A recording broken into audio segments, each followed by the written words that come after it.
Brouhaha over broccoli.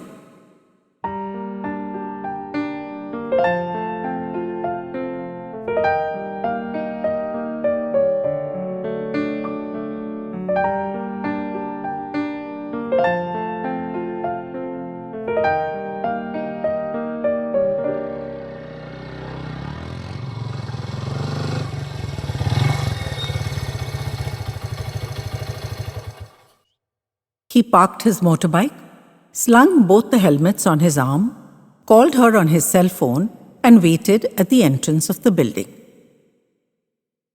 She had mentioned that she'd noticed the man quite early upon entering the restaurant. It was a small place, not especially fantastic in any way, but she sometimes dropped in for their tandoori broccoli, which she declared was out of this world. She'd noticed his look of disbelief and countered immediately, "Don't knock it till you've tried it, Inspector." He'd reminded her he was only a deputy inspector. What had made her notice the man, he'd asked. A routine question, one would think, and she'd pinked up in a most alarming fashion. She'd lowered her gaze to her teacup and become obviously uncomfortable. He'd waited a while, then repeated the question, only to have her interrupt him. "I heard you the first time, Deputy Inspector." "Since I'm obliged to tell you the truth," he'd nodded to confirm that, "it's because he didn't notice me at all. I know it sounds conceited, but I tend to draw attention. His eyes didn't even flicker in my direction. In my experience, that's unusual." He nodded officially. It was probably true. She seemed to function inside a cloud of radiance. Her hair, her figure, her style, all were in the top bracket. But if he'd been asked to put his finger on it, he'd have to say it was her bearing. There was an unassuming, unpushy confidence in herself that was compelling. And even though he was meeting her only in his official capacity, he could feel its pull. So he understood it was a simple statement of fact, however boastful it sounded. "Please go on," he encouraged her in time-honored tradition. She said she'd observed he was a lefty, as the deputy inspector was. His eyes had narrowed at that remark, and she answered his unspoken query straight away. "I'm a lefty myself, and when I meet another, I feel an indefinable comfort with their left-handedness that I don't feel with righties. I always know instantly. The smallest gesture triggers it, like your left-handed invitation for me to take a seat. It feels correct, deep down. Surely you know what I mean." As he heard her say that, he knew and agreed, and realized he'd never thought of it before. But she was spot on, this girl. He was very still, she said, very focused on an older woman sitting alone at a table with her back to the wall.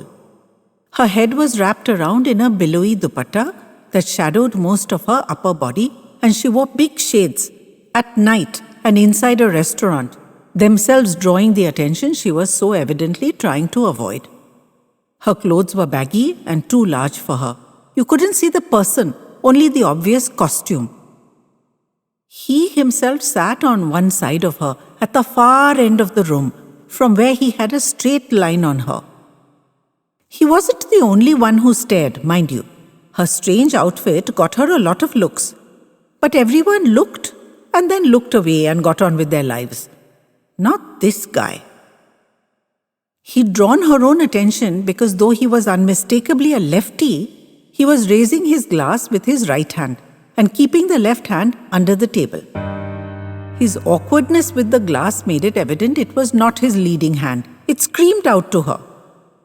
Then, at one point, as she watched him, he'd sort of lowered his left shoulder as if resting his wrist on his thigh and swiveled his whole body to point at the covered-up lady as if he was a cannon on a battleship being focused on a distant target. He'd asked her what experience she had of cannons and battleships, and she'd admitted it was only from the movies, but that's what it had looked like to her. He'd accepted it. It was plausible. She had tremendous powers of observation, this girl, and if anything, even more tremendous powers of expression. Debriefing her was turning into a fascinating experience, even putting aside her comeliness. That swiveling had alarmed her, she'd said. Her hands had fluttered on his desk as she reported it for the record, as if the alarm still persisted. The atmosphere had felt fraught with danger for that swaddled woman sitting alone and vulnerable at her table, completely unaware of the impending menace. She'd known she had to do something and had cast around for a suitable distraction. She'd plumped on a jug of cold water on a nearby counter, its exterior all dewed with moisture, and approached him. She said, "Hello," in a loud, friendly voice, as if she knew him well, and when he looked up in surprise, she'd thrown the cold water flush in his face. As he gasped and fell back, she heard a clatter under his table and immediately and without thinking had dived under. "I have to tell you, Deputy Inspector, I wasn't prepared for that gun. I don't know what I thought, but I wasn't prepared for it. I was terrified and too stunned to even touch it. That's when I discovered I was still clutching the empty jug. I popped it over the gun and pushed them both across the floor as hard and as far as I could. The two things skittered away, leaving a trail of water behind them. Luckily for me, the gunman was a bit slow. He could have kicked me in the face any time, but he was so busy recovering from that blast of water, he hadn't even noticed he'd dropped the gun or that I'd gone after it. I came out yelling, 'He had a gun!' There were screams and shouts and instant bloody pandemonium in the restaurant. Some other diners were quick-witted enough to fall upon him and wrestle him face down on the floor. I was out of the action by then, I have to admit. That gun had completely unnerved me. I've never seen one before. Other than in the movies, I mean." The movies seemed to be her reference point for a lot of things, he'd thought, amusedly. She'd found herself the hero of the hour, with congratulations all around and tearful thanks from the intended victim, which had embarrassed her no end, she'd said. She'd acted unthinkingly, on instinct, and had almost lost her courage at the crucial point when confronted with that weapon. Someone phoned for the cops and they were instructed to wait till they arrived. The restaurant gamely tried to continue its service, but food had completely fallen off her list of priorities. The poor broccoli had never been less appreciated. He'd been the officer on duty and had taken her report that day, as well as met her subsequently in connection with the case. Advised her to write down everything she remembered in case it ever came to court years later, and had not been surprised to discover that she'd already done that. "The movies?" he'd asked cheekily, and she'd corrected him archly. "Detective novels this time, Deputy Inspector." He was interested. There was no denying it. She was a good bit younger, maybe 8 or 9 years, but he was definitely interested. He was still figuring out how to make it happen when he'd had to go out of town to attend a family wedding, and guess whom he'd seen there? She was a friend of the bride. She'd been at her head-turning prime, and he granted it to her that not being noticed would certainly be an aberration for her. The sparks had flown, and they'd planned to meet back home. So he stood just outside the building and watched her, unobserved, for that brief moment as she bounded out of the lift in torn jeans, a bright cotton kurta and sneakers, her ponytail swinging behind her. He handed her a helmet, and she unhesitatingly donned it and strapped it firmly under her chin. "Shall we go?"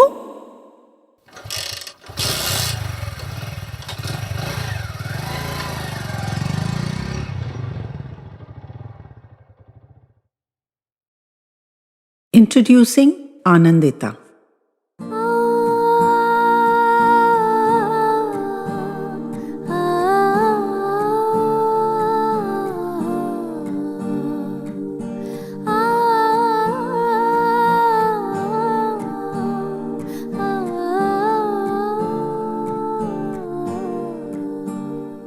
We'd heard that this mystery singer could charm the gods from the heavens with her angelic voice. Amazingly, in this digital age, there were no videos or audio clips. None. The producer of the show had her on a stringent radio silence. I could understand that. But what about her life before that? How was that even possible? The musicians came on stage to vigorous applause, settled down to tune their instruments, and imperceptibly segued into the performance. The central platform for the lead singer remained empty. The initial piece was only instrumental, and the applause was tepid. They started the second piece, a well-loved bhajan, and the audience clapped along. She started singing from the wings, even before she came on stage, so we heard her before we saw her. We lived in a joint family in a big house across the river. One night, my father came home very late, fairly normal for him, but unusually, ushering before him a bedraggled waif, scrawny, drenched, and silent. It had been raining, falling in dense sheets in the impenetrable blackness. He was almost home, he told us, traversing the last bit over the bridge, and looked up just for a moment from a brief he was reading in the car and fleetingly saw something. Not sure what, but enough for him to request the driver to reverse. A tense maneuver in that downpour. That something turned out to be this girl. At the railing, looking down into the turbulent water. My father is a pretty forceful character, as many in the courthouse will stand witness. She was soon in the car and on her way to our home. She was dispatched for a bath, a change into dry clothing, and a hot meal. During all this, she said not a word. Occasionally, a tear slid down her cheek and was brushed away brusquely. Father's instructions were that she was not to be interrogated, just fed and provided for and watched, that she not try to endanger herself again. She'd speak when she was ready. But she didn't speak. She could evidently hear because she responded, but either could not or would not speak. Just so you know, ours is a legal family and my father is the second son. His elder brother became head of the family after their father, a judge in the High Court, passed away. Our grandmother had gone pretty much into retirement in widowhood, and my aunt ran the household. I hate to put it so plainly, but she has a cantankerous nature, and the household functioned smoothly only because my mother is so adjusting. In the big house, as we always call it, our family had a beautiful ritual of community worship. Every evening at dusk, whoever was present would gather for a small puja. We took turns leading, even the staff and guests, and would sing a few bhajans together. Someone played the harmonium, someone the cymbals. It was melodious, for most of us had received or were undergoing musical training. Someone noticed that the girl never had to be summoned to the puja. She came of her own accord and stood in deep concentration. This was the sole thing she did voluntarily. Immediately and with great hope, she was given puja responsibilities. But she performed them desultorily. It was only when the bhajan started that she perked up, though she didn't join in. We watched her compulsively. She didn't seem to mind or even to notice. This obsessive focus on the girl, as everyone called her, started to irk my aunt, who snapped every time she was mentioned. No one wanted to rouse aunt's wrath, which could last for weeks and everyone would suffer, so the household sizzled with tension. The girl herself remained non-reactive. Father insisted she be given more time. One Sunday morning, exactly like every other, We were at puja when a new voice was heard. The bhajan was an old favorite, Achyutam Keshavam, which has a repetitive melody and an easy rhythm. The voice was slightly shaky, wobbly, and uncertain, as if unused to singing. So sweet, so drenched in honey, that everybody fell to silence. Yes, indeed, as you've guessed, it was the girl. Her spell-binding voice brought Meera, Jasoda and Shabari right into the room with us, and the golden sound rolled around and enveloped us like liquid magic. She sang the concluding bars, covered her mouth, and collapsed on the floor in a soft, crushed bundle, crying bitterly into her knees. We completed the puja and diplomatically dispersed, as father invited mother and her into his chamber. They emerged sometime later with the story. She had a stammer, an atrociously bad one. She couldn't say a single word.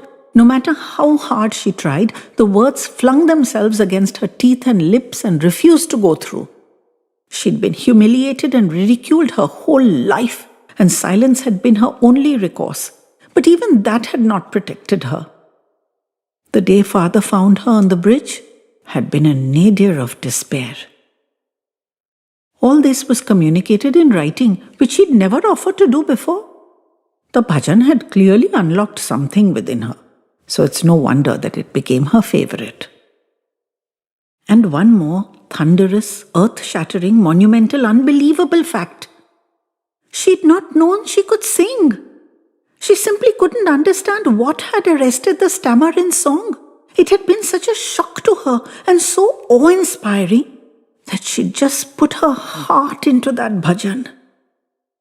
That words could slip unchallenged across her lips had been like heaven to her. She had no realization that she could sing like an apsara. It seemed such a travesty that her mesmeric singing voice was so spectacularly hobbled in ordinary speech. I remember bursting into tears when mother explained. In the days after that, her nature changed completely.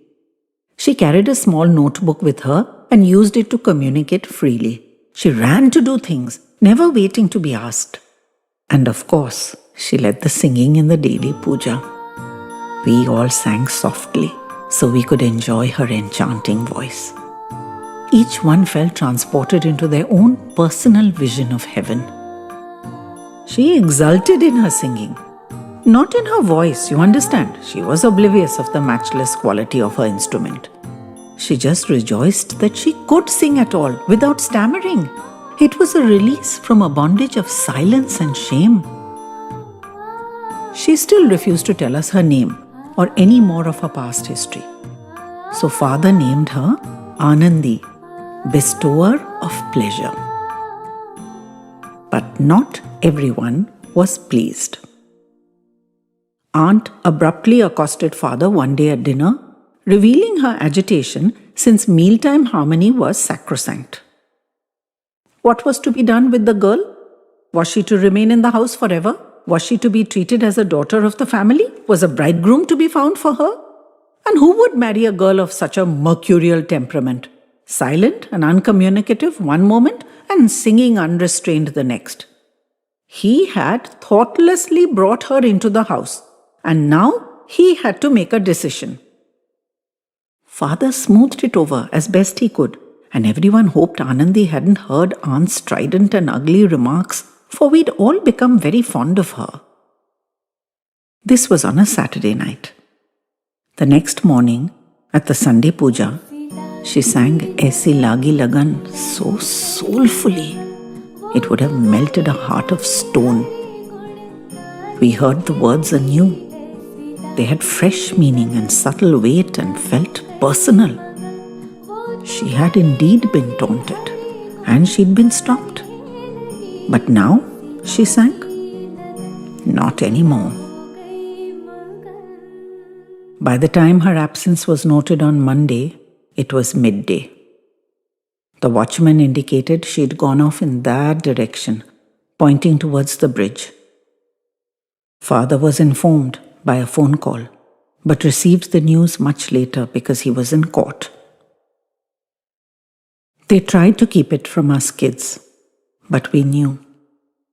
Father and uncle used their police contacts. They searched everywhere, even, despairingly, downriver from us. It was much worse than I can express. We tried to convince each other that she'd return to her home. She must have a home somewhere. Everyone did. But privately, none of us believed it. We all knew in our bones that Aunt's vicious words had driven her over the edge to complete the task Father had interrupted her at. Aunt was the focus of a lot of anger, even hatred, and she herself felt terribly guilty. Nobody in our family has ever sung Achyutam Keshavam again. That was her song. So to hear that instantly remembered voice pouring out of the wings, singing the divine words, Achyutam Keshavam Krishna Damodaram, was like experiencing a heart attack. I mean it, my heart just stopped. Father almost bounded out of his seat and Mother was crying into the anchal of her sari. Somehow we sat through the performance and the 3 encores they forced her to sing with their incessant and adoring applause. We joined the queue to meet the artist, and Chinese whispers crept up the line. She's not speaking. She can't speak. Her voice needs a rest. It must be tired after the performance. I noticed she had a notebook and pen in hand. The line moved painfully slowly. There must have been 50 people ahead of us. I was up on my toes, peering down the line, when she looked up to see how many more fans she must appease, and our gazes locked. And then, nothing. She put her head down and attended to the next person. I'd been too young when she knew me. She didn't recognize the adult. But mid-stroke of her pen, she froze and looked up again, seeking. She couldn't possibly have seen Mother, but she couldn't possibly miss Father, a head taller than all the rest. The notebook and pen fell from her nerveless hands, bouncing loudly on the wooden stage. She pushed everyone aside and ran, barefoot from her stage performance, up the queue, and before anyone could react, she'd thrown herself full length in the aisle with her trembling fingers on Father's leather-shod feet and her face in the dust. It was a tableau, silent and motionless. Not even the angels were breathing. Father bent down and picked her up and held her to his chest, and she drenched his shirt with her tears.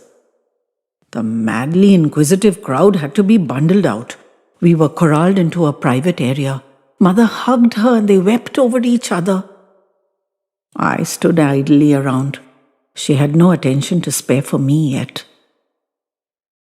My eye fell casually on one of the promotional posters lining the walls, and I almost smacked my forehead. How could I not have put 2 and 2 together? It should have struck some chord. It said there quite plainly in big bold letters, introducing Anandita.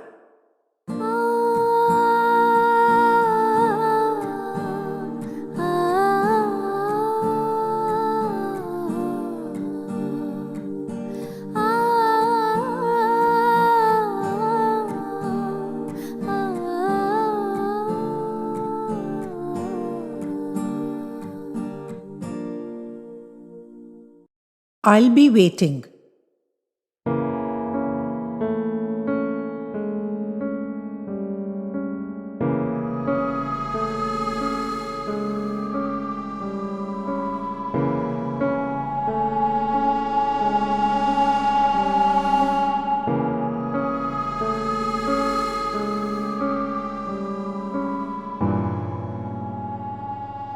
Do you recall the Madurai Vijaychandran case, son? It was in my last year on the service. and I wanted all my files neatly closed before I left. It infuriated me because I knew I had the right man, but I just couldn't make it stick. Every time I thought I had him, he slithered away out of my grasp. He was such a weak, small, delicate-looking chap. He moved everyone to sympathy, except me, for I could see the ice-cold heart of the merciless killer. I knew it in 100 different ways, but he gave credible explanation for each one of the 100, and I just couldn't prove it.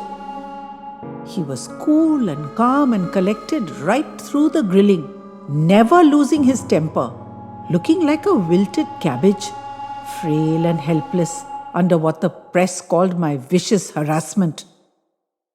They painted me in a very poor light over that fellow, and it drove me to exasperation. You remember all this, don't you, son? Under that massive public pressure, I was ordered to let him go, and he walked out of my police station and maliciously and falsely paraded himself as a victim of police brutality. The very next day I got the proof that nailed him and vindicated me, but by then he'd disappeared, vanished like the magician's rabbit. There was literally no trace of him after he left the police station, in spite of a massive manhunt. He must have known it would catch up with him and had planned his escape. And the press was on my tail again, this time baying like wolves about how could I have let him go when I'd had him in my grip, and not a word about their own earlier clamor to release him. It curdled my retirement, I can tell you. That black cloud hung over me for ages, and though I was off the force, I pestered everyone I could to keep looking for him until no one would listen to me anymore. I spent years looking for him myself. I just couldn't accept that he was gone. I examined my papers obsessively. There had to be a hint somewhere. No one could just disappear. I went over every conversation we'd had, over and over again. Something somewhere would give. I had to just hang in till I found it. I exhausted even your mother's patience, something I hadn't managed to achieve in my whole working career. Everyone told me to let it go. He must be dead. But I didn't want him dead, see? I wanted him alive, and I wanted him to pay.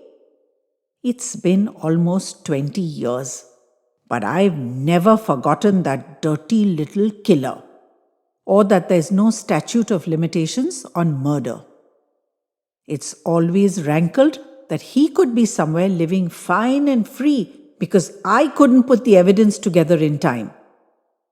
He was a ruthless and clinical killer, and he used the same ruthless and clinical coldness to stay unruffled under dozens of rounds of inquiry and investigation, and walked weakly out of the police station just in time to execute an equally clinical and brilliant escape that hadn't been rumbled in all these years, despite my unstinting efforts. The search wore me out, and eventually I had to make myself pack it up. I put it down, but I suspect I never really put it away. Snatched the peace from my soul he had, and I felt I couldn't go to my grave until I saw him locked up. All of this is completely true. But that doesn't mean the story I'm going to tell you is any less true. It's crazy, and I think I'm crazy to believe it myself. But it's still true. My policeman's hat has got dusty and disused, and I confess to being the better for it. Nothing will completely wipe the cynicism out of my soul, but the continuous tension and hostility at the world has waned. It's not my responsibility to set all things right anymore. And if that blasted Madurai Vijaychandran really has managed to stay out of my reach all these years, then he's much smarter than I am, and that will have to be the end of that. These last few days we've been in Diga, as you know, son. You must remember coming here when you were kids to your uncle's office bungalow. Of course, I'd not been able to stay the full holiday either time, but you kids and your mother had stayed and she had many happy memories, so we came back. But it's not the same. So busy and noisy and crowded, just like every other place, only with a seafront too. Our hotel has a pool, and your mother and I do our bit of swimming here rather than in the sea. I did my laps and I put on my bathrobe and settled down at our table. I took a long swallow of my beer and cast my eye around the poolside now that I had my glasses back on. There was another old couple sitting across the pool. She was reading, like your mother. He was fast asleep. There were some kids slithering and slipping around, and the housekeeping staff with their piles of towels. Another couple came down the steps from the hotel. Both were in bathrobes and wearing dark glasses and looked harmless enough. But something rang a bell in my head. The man stretched out on a chaise longue in the shade of an umbrella. The woman took off her bathrobe and strutted for a while in the hot sun in her one-piece swimsuit. She mucked around in the pool and invited him in occasionally, laughing riotously. But he stayed stretched out on his chaise, grimly bundled in that thick bathrobe. There was something strange about him, something that didn't sit right. But I couldn't put a finger on it. And your mother had had enough of roasting in the shade and suggested we get on with the rest of our day, so we picked up our bits and bobs and packed off indoors. We had a set pattern at the resort, as you've probably guessed. Everything is scheduled, and it's nice to be a slave to the clock. It frees the mind. You look at the clock, you know what you have to do. Yoga, walks along the beach, swimming in the pool, mid-afternoon naps, breakfast, lunch, dinner, all are initiated exactly as the minute hand hits the hour. Your mother and I both enjoy the routine. Last night, your sister phoned just before dinner, and we stayed on and chatted with her, and more importantly, with the boys. It was a long chat, and as it finished, I noticed that the stitching on your mother's sari fall had opened up. I wouldn't let her go down like that. You know that at our age, we cannot invite fractures and broken bones. She decided it would be easier to stitch it up rather than to change, so we were delayed a bit more while she finished the stitching. As a result, we went down to dinner much later than our usual hour. The waiter had saved our regular table for us, which was good of him, considering we would normally have dined and left by then. Old police habits, so I always sit where I can survey the whole room. And as I looked around, the crowd was all different.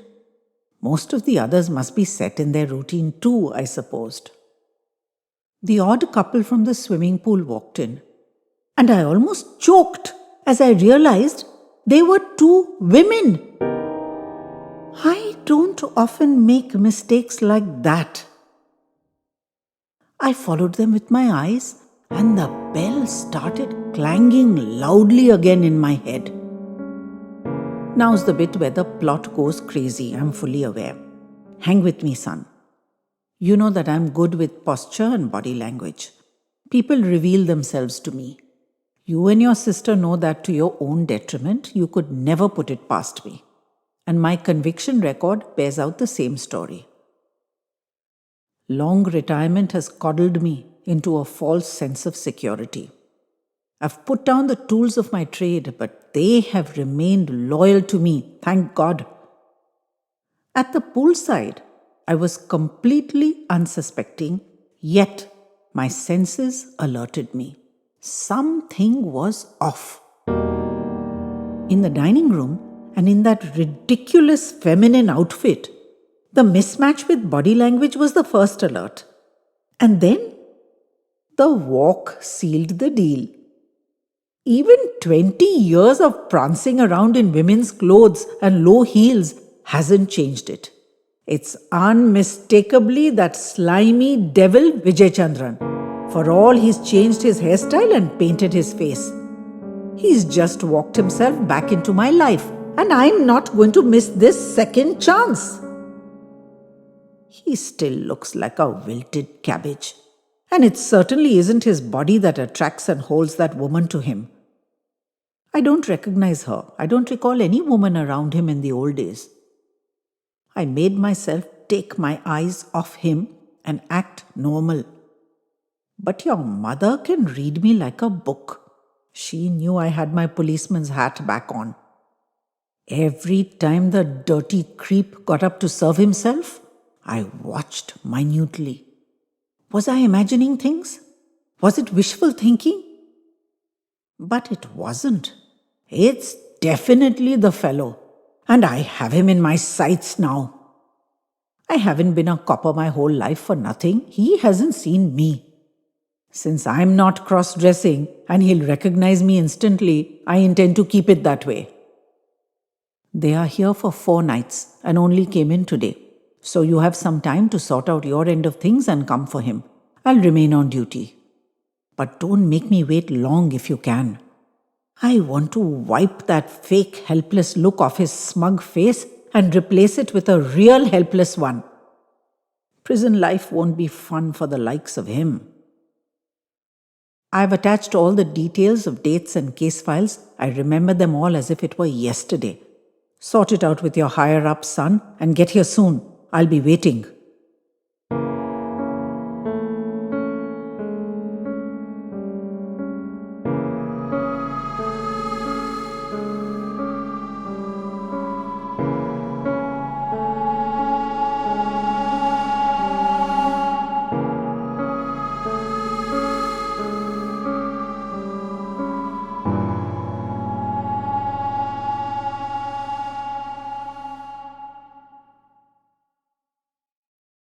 Just in time.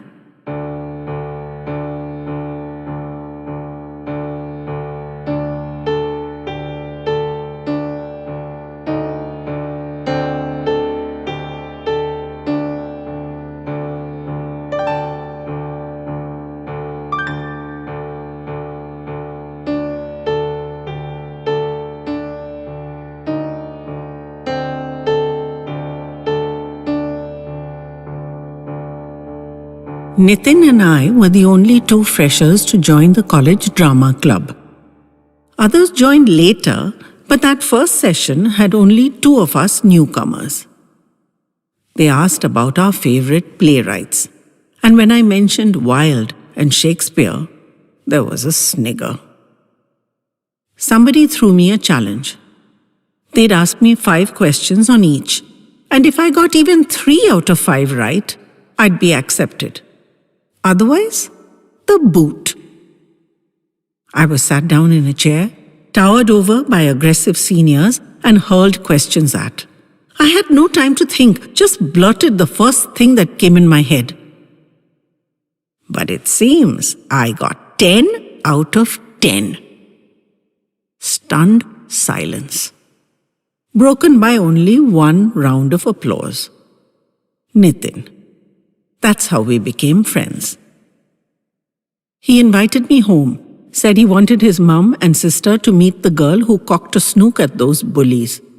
Who could resist that? So I went over for Sunday lunch, dressing carefully and carrying flowers. They were all very casual, jeans and tees, and Nitin's mum thanked me for the flowers but also invited me to the kitchen to arrange them. So I learned not to pull showy stuff like that again. In the airy kitchen, Nitin's mum checked on the lunch while I self-consciously arranged the flowers. Nitin's sister, Sadhana, mixed a salad dressing. Nitin cut carrot sticks with obsessive precision. I'd been introduced to the dad who'd immediately fallen asleep again on a recliner. Nitin's mum was a lawyer. Dad and elder brother were doctors. Younger sister, still in school, wanted to be an architect. And Nitin, like me, a liberal arts student. and not getting rammed day and night for that choice. That was impressive. Auntie and Sadhana wanted to know the 10 drama club questions, and I had to confess I'd been so intimidated I couldn't remember even one. Still, it was a wonderful feeling. New in college, new in town, no friends, and a whole family was adopting me. At lunch, I asked about the absent elder brother, and there was immediate tension. I knew I'd put my foot in it and diverted the conversation by exclaiming how like home the dal tasted. It didn't, not a bit, but it was all I could think of at the moment. I thought I'd been super subtle, but the appreciative glance from Nitin's mum indicated otherwise. Soon I was spending many evenings at Nitin's home, where I felt supremely comfortable and welcomed. Often even he wasn't there, and it was just Sadhana and me, with the parents both working late. One day I found Sadhana seething about someone called Sabby. Hadn't she known what it would be like? Young doctors worked under huge pressure, very long hours, literally life and death decisions, never enough sleep and not much pay. Surely she'd known all this. She'd spent enough time in the house before she got married, like I was doing now. That made me jump. Nitin and I weren't like that. But Sadhana gave me no chance to explain. She bounced herself around on the sofa, hugging a cushion to her chest, and asked me, "What do you think?" Well, she may not have fully realized what she was getting into and is finding the going tough now, as you say. But she also sounds young and bored. She doesn't seem to be doing any fun stuff, just sitting home waiting. She's a young bride after all, can't be so great for her either. But all that's just guesswork since I don't know Sabby or her husband. I hope they'll work it out. She rounded on me in shock. You don't know Sabby? She's Chetan's wife. It was my turn to be shocked now. Chetan, as in your brother, he's married? How was I to know? Now I understood the tension of the first day. I put a tight rein on my tongue. I'd already said enough. But Sadhana was bursting to talk. Her parents had cautioned Sabby, who was a happy homebody, that with Chetan's ridiculous duty hours, she might be better off in the family home. But she'd wanted her own home, which was understandable. And within 6 months, there was trouble. It might have been earlier, Sadhana mused, but Chetan had only mentioned it to the folks around the 6-month mark. Now Sabby had stopped coming here completely, and there was tremendous anxiety for them. Her parents, that is Sabby's, had suggested she get pregnant, as a baby would keep her both busy and happy. But Chetan had put his foot down, saying he needed to be confident she was in the marriage for good before they brought a baby into the equation. He said it wasn't fair to dump such a burden on an unborn child. Well, I thought, that's certainly a responsible attitude to the child. But he had some responsibility to his wife too. She couldn't do all the adjusting forever just because he was a hot-shot doctor. He should adjust too, and she should accept what he could do given his circumstances. Meet halfway. That was what marriage should be about. My textbook psychology was strictly puritanical. Incidentally, I wasn't even remotely attracted to Nitin in that way. And truth be told, I'd not seen any sign that he was to me either. We were just friends. Ugh, that sounded ominously cliched, even to me. Was I misreading him? Did the whole family feel we were an item? I started observing him covertly. Sometimes I was convinced there was nothing. Sometimes I thought I saw something. I was utterly confused. I decided to stop going over and did stay away a few days at a time, but either Sadhana or Auntie would phone and I'd be back. I got a call from Nitin one morning saying his mum specially wanted me to come over because Chetan and Sabby were coming for Sunday lunch and I could finally meet them. I knew Chetan dropped in often, but always at odd hours, so I'd never met him.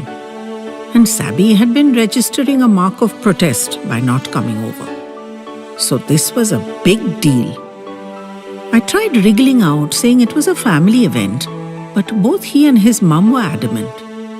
So I went. I was in the kitchen, helping Auntie as usual when the doorbell rang. Chetan came in to hug his mum and inform her Sabby was on her way. He had such a gorgeous voice. It vibrated deep inside me. He said hello and that he'd heard a lot about me, and I said likewise. We each made a funny face and laughed, and something instantly caught fire. It sizzled through me like a taser bolt. My God, I was madly attracted to him. The unruly hair, that languid posture, and those long, sensitive fingers. I lowered my head and tried to control myself, but I'd already seen the want jump into his tired eyes too. It wasn't just one way. I'd never felt this crazy longing for any man before, and it was euphoric. But it was also terrifying. I loved this family, and they'd been good to me. And he was already married. I didn't see myself as a marriage breaker. But I was just ripped to shreds inside. So I made some excuse and rushed to the loo. Behaving like a lovesick teenager, I scolded myself. But for once in my life, words were not enough. A grand passion raged inside me and would not be controlled. I looked in the mirror and discovered I was crying. I washed my face, trying to cool it down. But how could I cool my burning heart? I mopped up as best I could and went back to the kitchen, but Auntie waved me away. Go and chat with the others. There's nothing more to do here. Sadhna and Nitin were arguing about something. Uncle was asleep in his recliner. That left the one person I wanted to avoid. Our eyes seared into each other across the room. It was absolute madness. I was almost in tears again when Auntie came in, saying Sabby'd be here any minute, and so she was serving lunch. She was highly attuned to her family and instinctively sensed what was going on. I watched her shoulders droop and her chest cave in. She knew this was a much bigger problem than before. I shot out of my seat. I'm not feeling well, Auntie. I'll come again another day. Say hello to Sabby from me. And I fled. He followed me to the door. 2 doctors in the house, he said, smiling ruefully and tilting his head, causing my insides to turn alarming flips. Damn, I'd chosen the stupidest excuse. I must go, I muttered. I could just feel myself weakening, and a few seconds longer and I'd have stayed, unable to resist. But I heard the rumble of the lift coming up, and in sheer terror, I wrenched open the front door and fled down the stairs. As I tumbled down them, I heard him say in his achingly beautiful voice, "Hey Sabs, just in time.